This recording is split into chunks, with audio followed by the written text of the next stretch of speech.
모두가 잠든 새벽 3시경 다세대 주택의 1층 방에서 시뻘건 불꽃이 타오릅니다.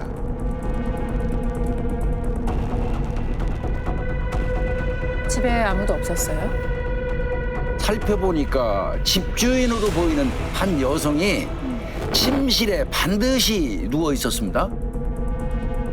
안타깝게도 이미 숨진 후였습니다.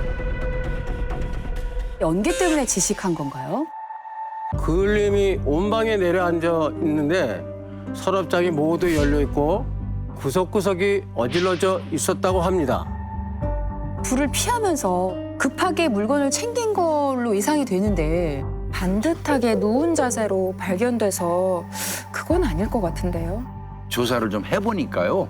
여성의 신분증하고 금품 등이 사라진 거를 알 수 있었습니다. 여성의 전신이 완전히 벗겨져 있었고 하의와 속옷이 모두 사라진 상태였습니다. 성폭행을 당한 걸로 보이긴 하는데 부검을 해봤는데요. 화재가 발생하기 전에 이미 누군가로부터 목이 졸려 질식사한 것으로 판단이 됐고요.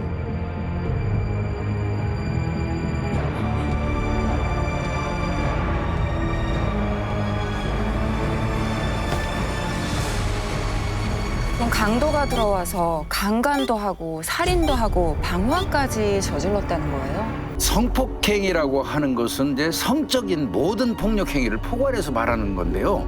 직접적인 어떤 성행위를 하지는 않았지만 사망하고 난 이후에 2차적으로 성적인 욕구를 더욱 채웠던 것으로 이렇게 보입니다. 새벽 시간이라 목격자도 없었고 집 주변에 CCTV도 없었습니다. 인근에 사는 상습적인 성범죄의 전과자들은 1대1로 조사를 한 것으로 보여요. 그렇지만 뚜렷한 그 용의자군을 찾을 수가 없었어요. 결국 안타깝게도 미제 사건으로 남게 그래요? 됐습니다.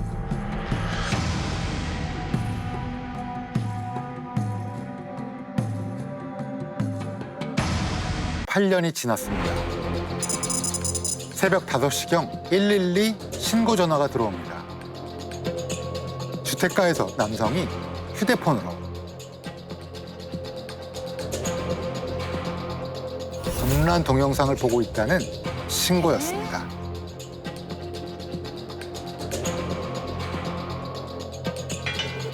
공공장소에서 그게 뭐 하는 짓이에요? 어두운 시간이라 밝은 액정화면이 더 눈에 잘 띄었고요. 그래서 주민이 신고를 했던 겁니다.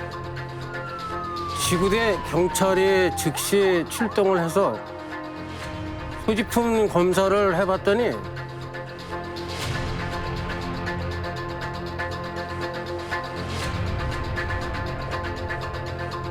주머니에 휴대폰 2대와 타인의 신분증 여러 개가 나왔습니다.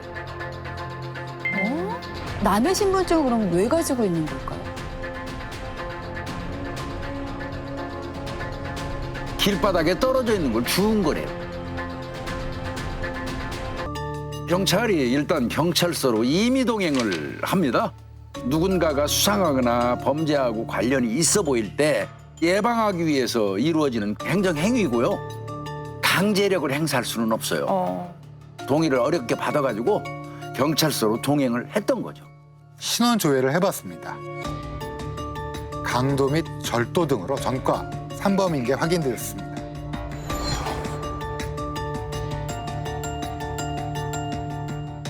공연 음란죄로 처벌받은 경력도 있었고요. 공연 음란죄라면 어떤 건가요?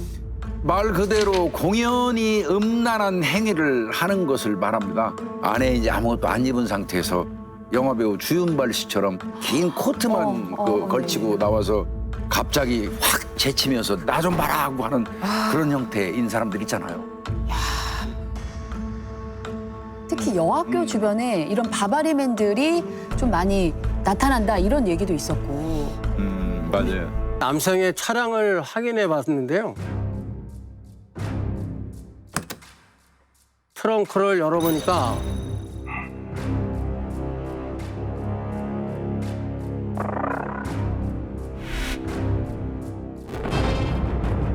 남자가 사용하는 성기구, 여자 속옷 이런 것들이 많이 있었습니다. 아이씨, 가지가죠. 이런 나쁘끄러운 물건들을 왜 차에 싣고 다니죠?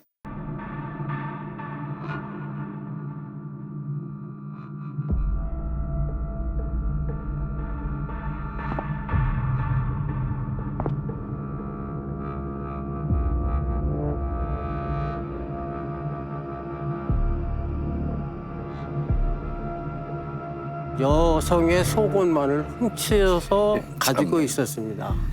진짜 별짓 다 한다. 노트북 하나가 나왔는데요. 살펴봤더니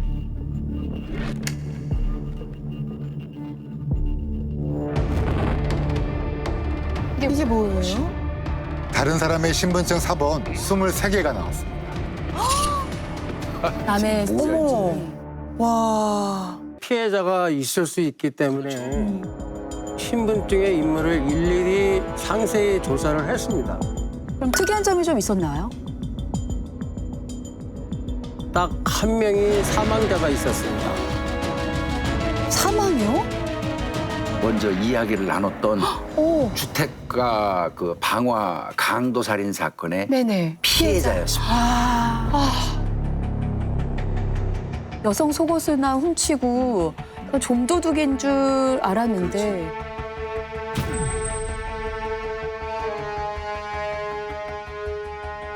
정황상 이 남성이 살인범이라고 의심이 됐습니다. 그래서 이 신분증을 어떻게 촬영해가지고 가지고 있냐 물었습니다. 그랬더니 1년 전에 길에서 주워서 그냥 사진 찍어 놓은 거다라고 얘기를 하더라고요. 8년 전인데 이미 사망한 사람의 신분증을 1년 전에 습득을 한다는 게 말이 되나요? 정황만 있고 증거가 없으니까 뭐 저렇게 이야기해도 딱히 조사할 방법이 없는 거죠. 당직 형사팀도 긴급 체포를 해야 하느냐 말아야 하나 고민에 빠졌습니다. 게다가 이 남성을 데리고 있을 시간이 1시간밖에 남지 않았더라고요. 아 근데 진짜 풀어주면 끝날 것 같아. 못 잡을 것 같아요. 이 남성이 갖고 있던 주민등록증 중에 휴대폰을 도난당한 피해자가 있었습니다. 그래서 제가 형사과장님에게 이 사람을 절도 혐의로 일단 긴급 체포를 하면서 살인 방화 사건도 병행해서 수사를 해야겠다고 말씀을 드렸습니다. 절도 사건으로 긴급 체포를 해버리면 48시간은 경찰이 가질 수 있어요. 빠른 판단을 하셨던 걸로 보입니다. 다급하게 주차장에서 절도 혐의로 다시 검거해서 신병 확보를 할 수 있었습니다.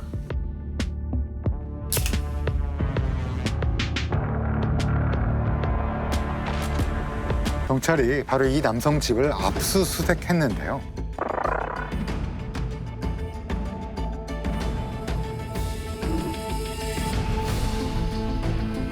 CD가 엄청 많네요. 967장의 디스크입니다. 예. 약 1테라바이트 정도 됩니다. 어느 정도 양인가요? 약 250시간의 동영상 또는 25,000장 정도의 고해상도 사진을 보관할 수 있는 정도의 용량입니다. 뭘 넣고 다닌 거죠? 음란 동영상과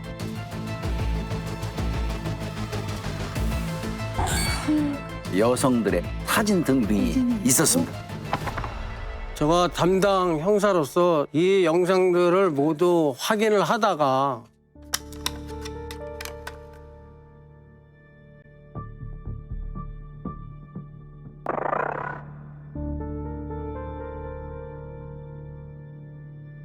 진짜 이렇게 구역질이 나서 아이, 도저히 못 볼 정도로 변태적이고 가학적인 영상들이었습니다.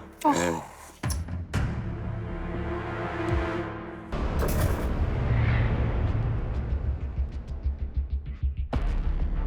방화까지 저지른 범죄자고 성적 취향까지 굉장히 특이한 이 사람 대체 누구죠? 이름은 이대영. 38세 남성으로 무직인 상황이었습니다. 저는 그런 일을 안 했어요. 그럼 누가 했어요? 저 모르겠어요.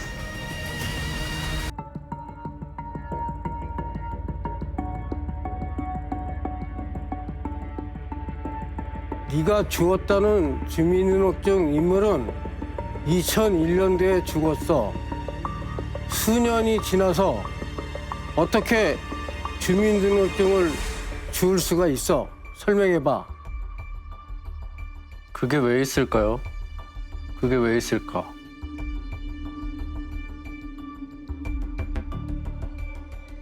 내가 얘기 안 하면 끝이잖아요. 내가 얘기 안 하면 증거가 있습니까? 뭐가 있습니까?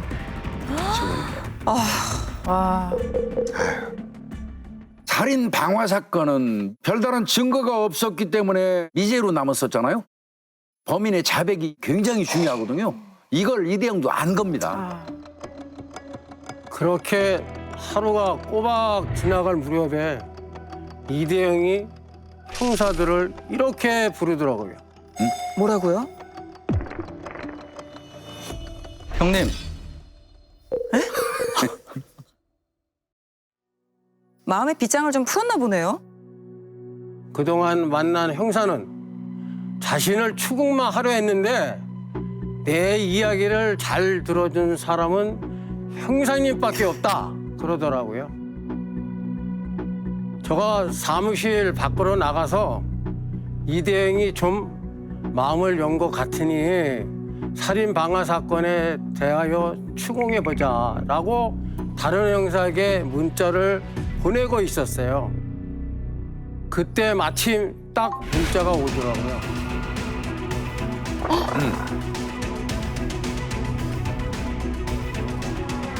불었어요. 불었어요. 아, 불어버렸어? 풀었어. 와, 드디어 하루 만에 성공했네요. 평소에도 인근 주택을 배회하면서 여성들을 훔쳐봤다고 해요. 그러다가 다세대 주택 1층 방 안에 한 여성이 술에 취해서 자고 있는 걸 보게 된 거예요.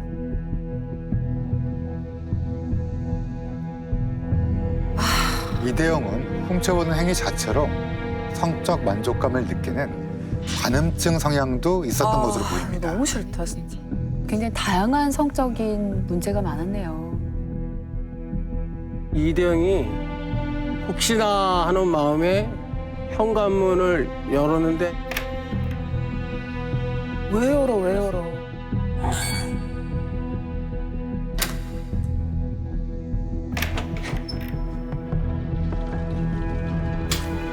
열렸습니다. 아이고.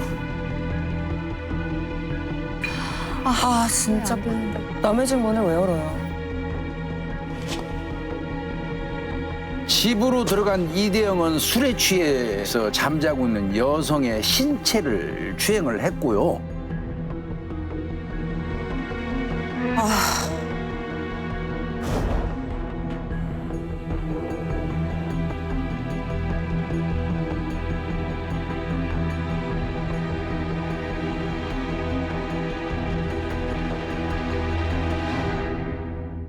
이때 여성이 잠에서 깨어나가지고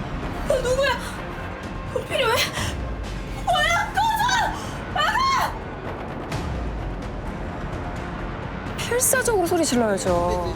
나가라 꺼져라 뭐 돈 필요하냐 이 얘기했다는 거는요. 아닐 것 같아요. 이대영이 만든 이야기고요. 여성이라면 소리 지르는 거 이외에는 없을 거예요.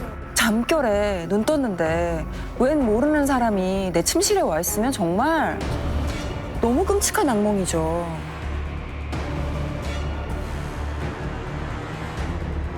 이대영은 소리 지른 여성에게 다짜고짜 달려들어서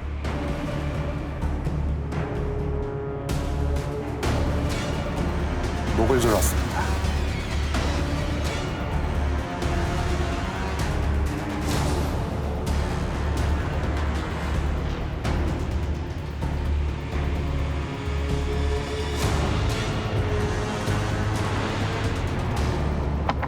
이건 화장대에 있던 화장품 용기로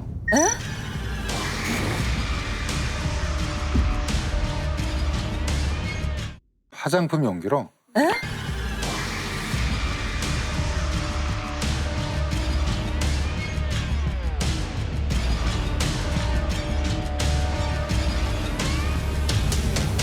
음부를 능욕했습니다.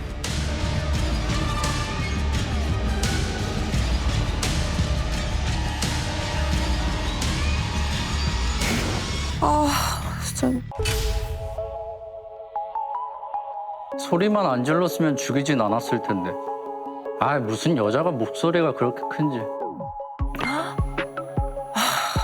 낯선 남자가 들어와서 추행을 하는데 가만히 조용히 있을 사람이 누가 있겠어요. 기가 막힌 일이 진짜. 잘못을 전혀 반성하고 있지 않네요. 저는 죽일 생각이 없었어요. 그 여자가 소리치지만 않았더라면 제가 안 그랬을 거예요.